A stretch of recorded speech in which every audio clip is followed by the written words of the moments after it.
এই ধরনের ৩ জন ৪ জন বসা থেকেও যেখানে আমাদেরকে গোপন বৈঠক, নাশকতার পরিকল্পনা এই বলে ধরে নিয়ে যাওয়া হইতো, ঠিক ওই সময়টা তো আমাদের মনে আছে আমরা সাংবাদিকদের সাথে এই ধরনের ইফতার আয়োজন বা তাদের সাথে বসাটা আমরা বন্ধ করি নাই। আমার জানা মতে গত ২৫ বছরে ২-১ বার বন্ধ হয়েছে কিনা জানি না। আমরা সেই সুদূর সেই শাকতলা গিয়ে, রাজারামপুর গিয়ে আমরা সাংবাদিকদের ইফতার মাহফিল করেছি।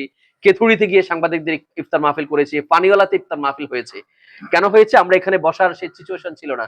সাংবাদিক বন্ধুরাও এলাও করতো না যে ভাই এখানে বসলে হয়তো সমস্যা হইতে পারে, প্রশাসন প্রবলেম তৈরি করতে পারে। আমরা বলতাম যে ভাই বসতে তো আমাদের হবে, আপনাদের সাথে একটা সৌজন্য সাক্ষাৎ আমাদের করতে হবে, আমরা ইফতার করতে হবে। তো ওনারাই তখন সম্মতি দিয়েছেন ভাই ঠিক আছে তাহলে আমরা দূরে কোথাও বসি, আপনারাও যাতে বিব্রতকর পরিস্থিতিতে পড়তে না হয় আর প্রোগ্রামটা যাতে সুন্দরভাবে হয়। তো সেই তখনকার সময় থেকে আপনারা বাংলাদেশ জামাত ইসলামের সাথে আপনারা হৃদ্যতাপূর্ণ সম্পর্ক বজায় রেখে আসছেন এবং বলা যায় যে রামগঞ্জ প্রেস ক্লাবের সাথে জামাতের যে একটা সৌহার্দ্যপূর্ণ সম্পর্ক সেই তখন থেকে শুরু হয়েছে এবং অদ্যাবধি পর্যন্ত সেটা বিরাজ আছে। এর দায়িত্বশীল এর আগে আমাদের ফারুক ভাই সাংবাদিক প্রেস ক্লাবের সভাপতি ছিলেন, এরপরে তাহির ভাই সভাপতি হয়েছেন, তারও আগে যারা দায়িত্বশীল ছিলেন প্রত্যেকের সাথে আমাদের হৃদ্যতাপূর্ণ সম্পর্ক ছিল।